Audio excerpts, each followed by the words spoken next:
Hello, नमस्ते। आज हम पाइल्स फिशर फिस्टुला के बारे में थोड़ी-सी बात करना चाहते हैं।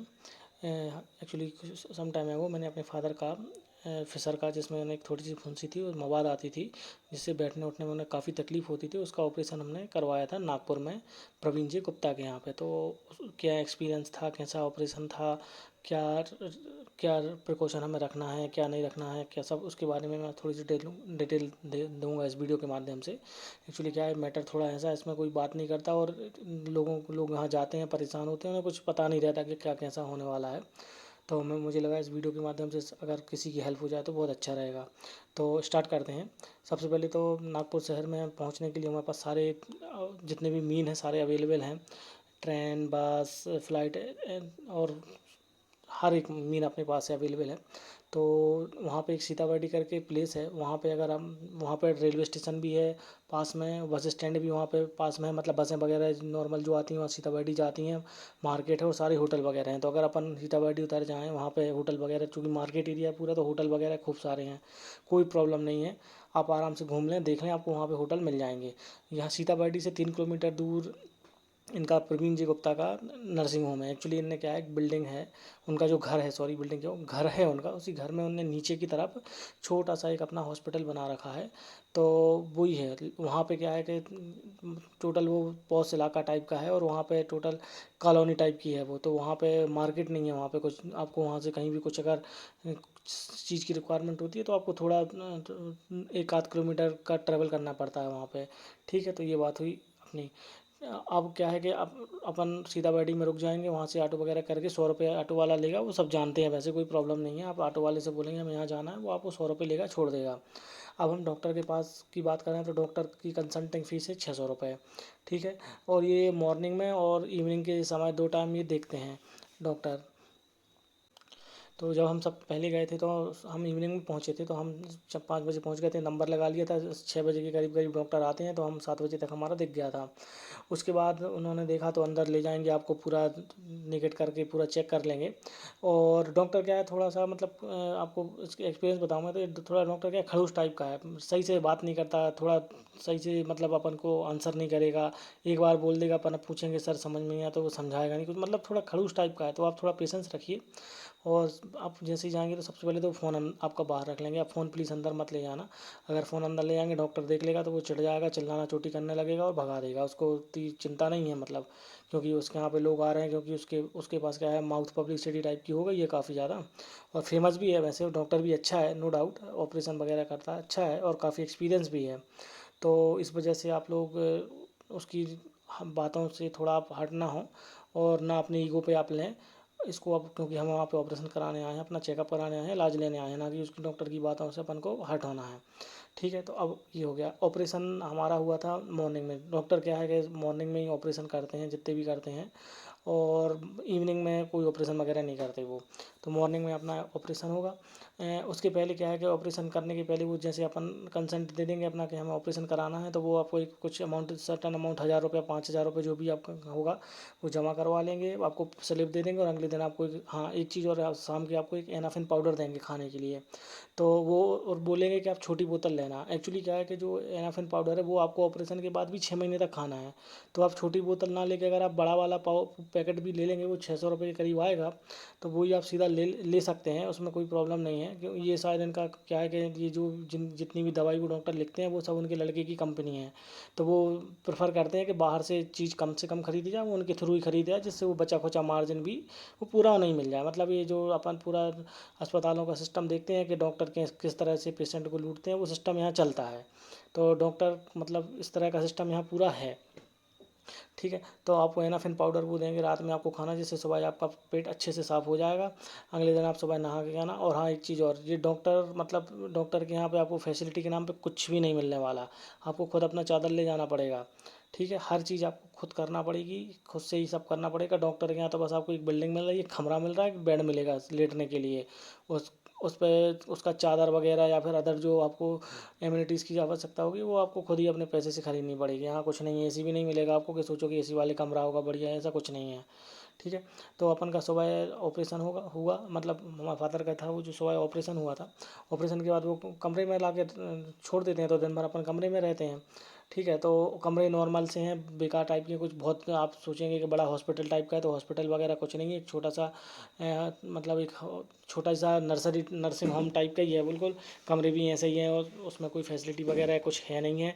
नॉर्मल एक बेड डला हुआ है और एक कमरा है। अगर आप जाते हैं वहाँ पे और आपको कोई होटल नहीं आता है समझ में, तो आप डॉक्टर से भी कह सकते हैं वहाँ पे कि मैम हम यहाँ मतलब जो भी काउंटर पे रहते हैं, डॉक्टर तो रहते नहीं हैं वहाँ पे, नर्सें हैं जो काउंटर पे रहती हैं, तो आप उनसे कह देंगे तो वो आपको एक रूम कर देंगे अवेलेबल। तो अगले दिन तक आप ऑपरेशन के समय तक और जब तक चाहें रह सकते हैं आप उसमें। अगर ऑपरेशन के दिन भी अगर आपको रात ऑपरेशन हो गया और रात में आपको हल्ट करना है, तो आप उनसे कह देंगे तो आपको कमरा दे देंगे वहाँ पे, वो कोई प्रॉब्लम नहीं है, आप वहाँ आराम से रुक सकते हैं। कोई प्रॉब्लम नहीं है, रुकने की कोई प्रॉब्लम नहीं है, डॉक्टर के यहाँ फैसिलिटी इस तरह की तो वो दे रहा है कि आप भाई रुक लो आराम से, कोई इशू नहीं है। ठीक है। ऑपरेशन सुबह होगा अपना ऑपरेशन। हाँ एक चीज़ और है, मतलब डॉक्टर के यहाँ फैसिलिटी तो कुछ नहीं है, आपके ऑपरेशन में जो भी दवाई वगैरह जो लगेंगी, जो भी इंजेक्शन तक लगेगा, उस इंजेक्शन का भी पैसा वो आपसे लेगा। ऑपरेशन की फ़ीस लगी थी 70,000 रुपये। एक दूसरा कंसर्न ये है कि अगर आप महाराष्ट्र के हैं तो आपको शायद 65,000 रुपये लगेंगे, 5,000 रुपये का डिफरेंस आएगा। अगर आप महाराष्ट्र से नहीं हैं तो आपको 70,000 रुपये लगेंगे। हमें 70,000 लगे थे क्योंकि हम महाराष्ट्र से नहीं थे। हाँ मतलब ये थोड़ा सा दोगलापन है डॉक्टर का, ये जो वहाँ के नेटिव रहते हैं प्लेस के, वो उनको वो थोड़ा कंसर्न मतलब थोड़ा सा कंसेशन दे देता है। ठीक है। तो और ऊपर मैंने आपको बताया कि सारे पैसे आपको देने पड़ेंगे। हाँ अब मैं आपको बताता हूँ कि एक्स्ट्रा आपके क्या खर्चे होंगे। ये 70,000 रुपये तो ऑपरेशन की फ़ीस है। ठीक है। इसके अलावा आपको लगेगी दवाई। दवाई अलग से, आप वहीं पे वो ऑपरेशन होगा तो वो खुद ही आपसे पूछ लेंगे कि दवाई मंगाना है क्या नहीं करना है, तो आप तो परेशान होना नहीं है, बोल देना कि हाँ, हाँ ही बोलोगे आप। ठीक है। वैसे भी आप क्या करोगे, बाहर जाके दवाई खरीदोगे, आपको वहाँ पर भी मार्जिन नहीं मिलने वाला है, यहाँ पर भी मार्जिन नहीं, क्योंकि ये उनकी डॉक्टर की लड़के की शायद कंपनी है जो भी है, तो वहाँ पे मार्जिन वगैरह का कुछ काम नहीं है। आप सोचो कि 10% का हमें डिस्काउंट मिल जाए, कुछ नहीं मिलेगा। ऑन प्राइस आपको बाहर जाओगे ऑन प्राइस मिलेगा, यहाँ तो ऑन प्राइस यहीं ले लेना, इससे अच्छा तो परेशानी नहीं होना। ठीक है। तो ये यहीं पे आपको ये दे देंगे। ठीक है। और अंदर का जो भी अंदर आप ऑपरेशन का मेरे समय जो भी लगा होगा वो पैसे भी आपसे लेंगे। ठीक है। वो आपको एक बाहर, हमें जैसे बाहर भेजा था, एक इनका थोड़ा सा क्या है, डॉक्टरों का रहता ही है जैसे सब हॉस्पिटल वगैरह से या फिर जो भी जांच करने वाले हैं लैब वगैरह से, सबसे इनका टाइप रहता है, इनका भी वैसा ही सिस्टम है, अलग कुछ भी नहीं है। इनका भी एक जगह है टाई अप, हम पता नहीं कहाँ ढूंढते ढूंढते मुझे किसी कोनिए में पता नहीं कहाँ एक छोटा सा हॉस्पिटल था जहाँ पे इनको खून की जांच करनी थी, हमारी शुगर वगैरह की जांच करनी थी, और खून में मतलब ये चेक करना था कि आपकी क्लॉटिंग कितनी जल्दी हो रही है, मतलब कि एंटीबॉडी कितनी जल्दी आपकी बन पा रही है नहीं बन पा रही है, कि खून मतलब खून जल्दी रुक रहा है कि नहीं रुक रहा है, तो उसकी जांच वगैरह करने पता नहीं कहाँ भेजा हमें। ठीक है। एक और वहीं पे ये लक्ष्मी स्क्वायर था, लक्ष्मी स्क्वायर पे भेजा था। लक्ष्मी स्क्वायर के पास में ही एक अलग प्लेस था, पास में ही था, वहाँ पे उनने ऊपर भेजा था जहाँ पे डॉक्टर ने मतलब बॉडी चेकअप किया था कि कैपेसिटी कैसी है, मतलब कि बॉडी ऑपरेशन झेलेगी या नहीं झेलेगी। वैसे नॉर्मल नॉर्मल 99% केस में इजेट हो कुछ भी हो, ऑपरेशन डॉक्टर कर देते हैं, उसमें कोई प्रॉब्लम नहीं होती है। ठीक है। तो ये सब उन्हें भेजा, उसकी आपको 1,000 रुपये लगे थे। जो हमने खून की जांच करवाई उसके कम से कम 600 रुपये लगे थे। और ये हॉस्पिटल में खून की जांच करेंगे उसके 600 रुपये लगेंगे आपको। और और आपका जब ऑपरेशन होगा उसके बाद एक कैंसर की जांच करेंगे, उसके 800 रुपये लगे थे हमें। ठीक है। हाँ एक और महान चीज़ है डॉक्टर सर की, कि भैया इनके यहाँ पे प्रिंटर नहीं है, मतलब कि आपका जो ऑपरेशन हुआ उसकी डिटेल जो आपको वो दे रहे हैं, उसका एक रिकॉर्ड रखना है, तो वो भी आपसे ही रखवाएंगे रिकॉर्ड, कि आप ही उसको फोटो कॉपी करके लाओ, आप ही अपने पैसे लगाओ और रिकॉर्ड हमें दो। बहुत सही है भाई, डॉक्टर महान है, इसमें कोई शक नहीं है। इनके पास एक प्रिंटर तक नहीं है, आपको बाहर जाना पड़ेगा। और मैं आपको बता दूं कि आप थोड़ा अपने किसी, अगर आपके पास खुद का साधन हो तो वो बेहतर होगा, क्योंकि डॉक्टर एक्चुअली पॉस एरिया में रहते हैं, वहाँ आसपास कुछ भी नहीं है, 1 से 1.5 किलोमीटर दूर आपको जाना पड़ेगा, लक्ष्मी नगर स्क्वायर वहाँ पे मार्केट आता है, तो वहाँ पे आपको प्रिंटर वगैरह खाना पीना जो भी है तो वहाँ सब वहाँ मिलेगा, यहाँ पे कुछ नहीं मिलने वाला। ठीक है। तो ये थोड़ा सा आप ध्यान रख के जाइएगा। हाँ और इसमें आपको दवाई दवाई आएंगी कम से कम 5 से 6 हज़ार रुपये की, 5 से 6 हज़ार की दवाई आएंगी। ये डॉक्टर आपको 1 महीने की दवाई देगा ये कम से कम। ठीक है। और आपसे 1 महीने बाद आने को बोलेगा, तो आप इंश्योर कर लेना कि आपका जख्म ठीक हुआ है कि नहीं हुआ है। अगर जख्म ठीक नहीं होता है तो मत जाना, 1 महीने बाद आप रुक के जाना, क्योंकि डॉक्टर देखेगा, उसको देखेगा जख्म आपका फुल नहीं हुआ। जैसे हम गए थे दिखाने, तो फादर का क्या है, जो अंदर का जो थोड़ा सा जख्म तो कट था वो पूरा हील नहीं हुआ था, तो डॉक्टर ने 1 महीने की हमें और दवाई एक्स्ट्रा दे दी और कह दी 1 महीने बाद फिर आना। तो और डॉक्टर ऐसा नहीं है कि अपन ने ऑपरेशन कराया तो कुछ कंसेशन है, भैया डॉक्टर की जो कंसल्टेंट की फ़ीस है वो 600 रुपये, वही अपन को फिर से देने हैं। तो इससे अच्छा है कि अपन क्यों बार बार परेशान होती दूर तक जाओ, तो यही है कि जब आप इंश्योर हो जाएं, आप खुद श्योर हो जाएं कि हाँ जख्म भर गया है, सब हील हो गया है, और फिर भी प्रॉब्लम है या फिर नहीं है जो भी है, लेकिन आप एक बार चेक करवाने तो जाएंगे ही जाएंगे। अगर जख्म भर गया है तो अच्छी बात है कि अगर कुछ और कुछ अगर और कुछ प्रॉब्लम जनरेट हो रही है तो वो डॉक्टर चेक कर लेगा, और नहीं हो रहा तो कोई बात ही नहीं है। नॉर्मल वैसे मैंने पूछा है लोगों से कि नॉर्मल इस जख्म को हील होने में 2 से ढाई महीने का समय लगता है, 2 महीने लग जाते हैं आराम से। और अगर जितना एजेड व्यक्ति हैं और कोई अदर बीमारी है तो उनका थोड़ा टाइम पीरियड बढ़ सकता है, ठीक है, 2 से 3 महीने भी हो सकते हैं। तो ये आप थोड़ा सोच सोच के चलना आप, ठीक है। तो हड़बड़ाहट में नहीं आना कि डॉक्टर ने 1 महीने, क्योंकि वो थोड़ा घूसट है, ऐसा लगेगा अरे नहीं आए तो क्या होगा क्या होगा, तो अरे ऐसा कुछ नहीं है, 600 रुपये लगने हैं, आप तो 2 महीने बाद जाओगे ना तो भी वो चेक करेगा, ठीक है, कोई प्रॉब्लम की बात नहीं है, आप आराम से जाना चेक करा लेना, ठीक है। तो उसमें और ये जो दवाई आपको देंगे तो ये दवाई आप देख लेना, एक एक महीने की लेना है, या एक्स्ट्रा अगर चाहें तो आप ऐड कर सकते हैं, नॉर्मल 1 महीने की ये दवाई देते हैं। हाँ, अब आई बात प्रॉब्लम की, तो प्रॉब्लम ये है कि 15 दिन तक तो आपको बहुत प्रॉब्लम रहेगी, मतलब उसमें दिक्कत रहती है हर एक चीज़ एंगल से, ठीक है, फ्रेश वगैरह होने में और उठने में बैठने में 15 दिन तक तो रहती है, थोड़ी सी मवाद भी आती है, खून भी आता है हल्का फुल्का। एक्चुअली क्या है कि लीजर से डॉक्टर ऑपरेशन करते हैं। ऑपरेशन क्या 2 तरीके होते हैं, एक या तो लेजर से कर रहे हैं आजकल जो टेक्नोलॉजी में चल रहा है, या फिर वो कट करने से जो पहले चीरा लगते थे। ये डॉक्टर क्या है कि लेजर से करेगा, तो एक छोटा सा माइनर सा होल करता है जिससे वो ऑपरेशन कर देता है। तो अपन को क्या है कि ऑपरेशन अपना सुबह होगा, शाम के वो आपको फ्री कर देगा कि आप जा सकते हैं, कोई प्रॉब्लम नहीं है। हाँ, अगर आप खुद गाड़ी ड्राइव करके आए हैं तो प्रयास करें कि आपको खुद ड्राइव करके ना जाना पड़े, आप आराम से लेट के जाएँ, मतलब कि सीधा है कि उस जख्म पे आप प्रेशर ना लगाएं। हाँ, और प्रेशर ना लगाए इसका एक दूसरा उपाय आप कर सकते हैं कि आप कोई रिंग पिलो ले लें, या फिर कोई आप रिंग पिलो नहीं मिल रही है तो आप कोई ट्यूब ले लें, उसमें हवा भर के आप इस तरह से, मतलब कि बीच का जो ये अपना जो एनल सेक्शन है उस पर दबाव ना आए, इस तरह से अपन को उसको प्रोटेक्ट करना है। रिंग पिलो वगैरह ऐसी ही रहती हैं, या टायर के इसमें अपन को ज़्यादा प्रॉब्लम नहीं होती है। तो इसमें क्या है, आपको जख्म जो रहता है वो थोड़ा सिक्योर रहता है डायरेक्ट टच होने से, तो ये अपन को फ़ायदा मिल जाएगा उससे। तो आप ये ले लें और लेके ही जाएं ऑपरेशन के बाद। आपको अगर बैठ के आना है तो, अगर आप बैठना है तो उस रिंग पिलो पे आप बैठ सकते हैं, वरना लेट के आ जाएं आप, और प्रेशर ना डालें उस पर। और 15 दिन तक थोड़ा सा खाना पीना और मिर्च वगैरह का इसमें बिल्कुल बंद कर देंगे, चाय कॉफ़ी बोलेंगे बंद कर दें आप, मिर्च नहीं खाना है, ठीक है। इसमें आपको एक एनाफिन क्रीम देंगे लगाने के लिए, सुबह से एक गैस की दवाई रहती है इसमें, ये कुछ है एंटीबायोटिक टाइप की कुछ दवाई है, इस तरह से 1 महीने की दवाई रहती हैं वो। आप चाहें तो उसको एक्सटेंड करके दे सकते हैं, नहीं है तो 1 महीने का ले लें, कुछ दिन वेट कर लें, आपको लगे कि आपका जख्म हील हो रहा है या हो गया है, तब आप दिखाने जाएं। और आपको लगे कि नहीं कि अब ये, आप इसको चेक कर लें, लेकिन क्या है उंगली से या फिर मिरर के थ्रू आप किसी भी एक ऐसा मेथड लगा के आप इसको चेक कर लें कि वो जख्म आपका अभी भर गया या नहीं भरा है। और मवाद जब तक जख्म नहीं भरेगा उसमें मवाद या जो भी है वो मवाद आएगी, या जो भी है वो आता रहेगा। एक्चुअली क्या है कि इसमें ऑपरेशन 3 प्रकार के हो रहे हैं, पाइल्स का हो रहा है, फिस्टुला फिशर के हो रहे हैं। तो पाइल्स वालों को क्या है, फिस्टुला फिशर वालों का तो क्या है कि उन्हें चूँकि जब से प्रॉब्लम स्टार्ट होती है, जब से उन्हें प्रॉब्लम दर्द रहता है उन्हें। पाइल्स वालों को ऐसा नहीं होता है, पाइल्स वालों को क्या है कि ऑपरेशन के बाद उनको ज़्यादा तकलीफ होती है then compare to fissure and fistula. Piles क्या है कि उसमें वो काटने का सिस्टम रहता है, उनको पाइल्स जो छोटे छोटे जो वो रहते हैं, मतलब मस्से टाइप के, वो काटते हैं, तो इस वजह से उनका जख्म थोड़ा जल्दी हील नहीं होता, उन्हें थोड़ा टाइम ज़्यादा लगता है।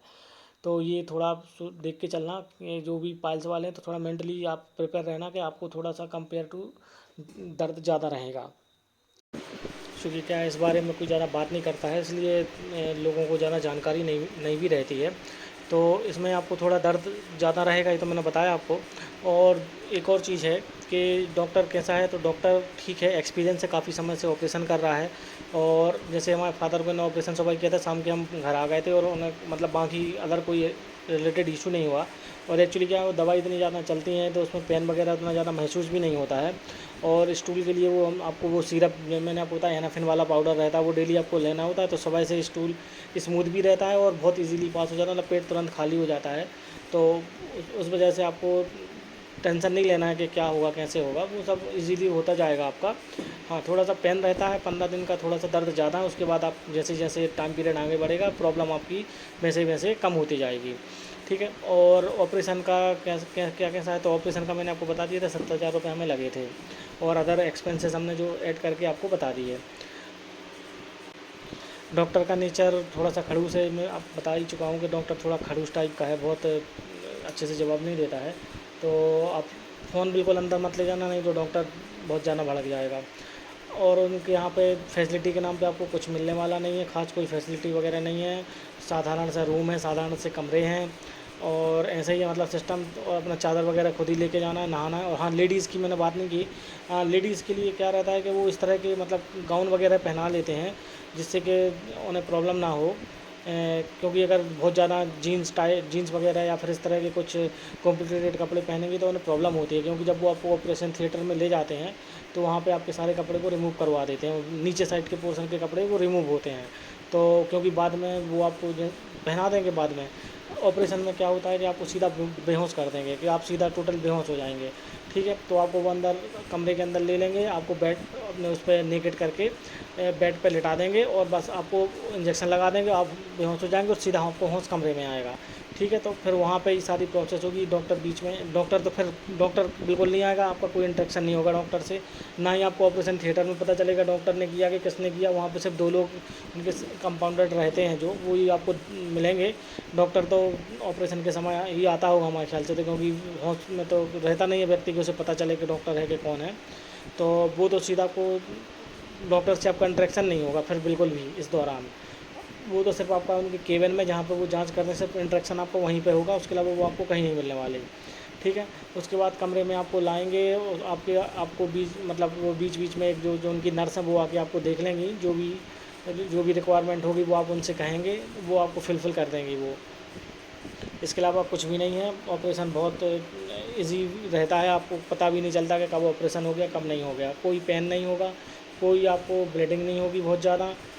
थोड़ा बहुत हल्का फुल्का सा पेन महसूस होता है, लेकिन मतलब ऐसा नहीं होता कि वो अनकंट्रोल हो, बहुत ज़्यादा हार्ड पेन हो, बिल्कुल आउट ऑफ कंट्रोल वाला पेन, ऐसा कुछ नहीं होता है। माइनर सा रहता है, वो इतना एडजस्टेबल रहता है और सहन करने लायक रहता है। तो बाकी कोई प्रॉब्लम नहीं है। आप शाम के आपको रिलीज़ कर देंगे, आप आराम से घर जाइए, कोई इशू नहीं है। और अगले दिन से आप जो भी वर्क है वो आप कर सकते हैं, लेकिन बहुत ज़्यादा एक्टिविटी ना करें, क्योंकि बीच बीच में ज़्यादा एक्टिविटी करेंगे तो वो खिंचाव आने से दर्द होगा उसमें। तो यही है, उसमें कोई प्रॉब्लम नहीं है। नागपुर में ये जो डॉक्टर हैं ये थोड़ा एक्सपीरियंस है, अच्छे हैं और ऑपरेशन इनके साथ इनका सक्सेस रेटियो काफ़ी ज़्यादा है। एक्चुअली मैंने कई लोगों से बात की है तो वो सब जो भी कुछ जो दिखाने आते हैं वापस उनका भी कहना था कि उन्होंने बात की थी तो कि हाँ, सक्सेस रेशियो उनका अच्छा है, अच्छे से ऑपरेशन होता है, कोई बाद में प्रॉब्लम नहीं आती है, भविष्य में भी प्रॉब्लम नहीं आती है। बाकी चीरा का काम नहीं है, इसलिए ज़्यादा पेन भी नहीं होता है, ज़्यादा दर्द नहीं होता और ना ही ज़्यादा समस्याएं झेलनी पड़ती हैं। क्योंकि जिनके चीरे वाले रहते हैं ना, उन्हें बहुत समस्याएं झेलनी पड़ती हैं, क्योंकि उनका दर्द आसानी से जाता नहीं और गारंटी भी नहीं रहती कि आगे वो दर्द कितने समय के बाद जाएगा। इनके ऑपरेशन में ये है कि आपका दर्द जो हल्का ही फुल्का दर्द रहता है वो भी 2 महीने में सॉर्ट आउट हो जाएगा, कोई प्रॉब्लम नहीं होगी। तो डॉक्टर का एक्सपीरियंस ठीक ही है हमारा। बाकी थोड़ी लूटपाट का काम है, वो मैटर को छोड़ दें यदि, तो बाकी ठीक है। डॉक्टर थोड़ा खड़ूस भी है, इसको भी छोड़ देते हैं। ऑपरेशन बाकी सही है, कोई प्रॉब्लम नहीं आ रही है। अभी हमें एक बार दिखाने जब जाएंगे, जैसे जाते हैं तो मैंने आपको बताया था फ़ीस वही लगेगी आपकी। ऐसा नहीं है कि फ़ीस बिल्कुल नहीं लगेगी आपकी, कि उसी ऑपरेशन आप ऑपरेशन कराए तो इसलिए आपको वेव ऑफ होगा, नहीं होगा, वो फ़ीस आपको लगेगी। तो यही था। अगर कुछ आपको कोई कन्फ्यूजन हो तो आप प्लीज़ कमेंट में हमसे पूछ सकते हैं, मैं आपको बता दूंगा। जो प्रवीण जे गुप्ता हैं नागपुर के डॉक्टर के बारे में। वहाँ पे और भी कई डॉक्टर हैं, लेकिन हमें इनका ही एक्चुअली हम भी थोड़ा माउथ पब्लिसिटी में की वजह से हम उनके पास गए थे। हमने भी काफ़ी सुना था कि डॉक्टर का सक्सेस रेशियो अच्छा है, बाकी इस वजह से हम उनके यहाँ गए थे और वो देखा भी हमने, सक्सेस रेशियो उनका ठीक है, इशू नहीं आएगा। मिर्च वगैरह आपको टोटल बंद करवा देंगे। मिर्च मतलब मिर्च, हरी मिर्च, काली मिर्च या जो भी है, लाल मिर्च, हर तरह की मिर्च बंद है। चाय कॉफ़ी वगैरह पे स्टे रहेगा। तीखी चीज़ों से मतलब आपको दूर रहना है, उनका सिंपल कंसेप्ट है। और जब तक जख्म नहीं भरेगा, जब तक आपका मवाद वगैरह अगर आती होगी तो वो शायद फिर से आती रहेगी, जब तक जख्म फिल नहीं होगा पूरा। तो इस चीज़ का आप ध्यान रखें। आप उसको पैनिक नहीं होना आप बिल्कुल भी, कि अभी खून आ रहा है या मवाद आ रही है, वो जब तक जख्म नहीं भरेगा जब तक ये होगा।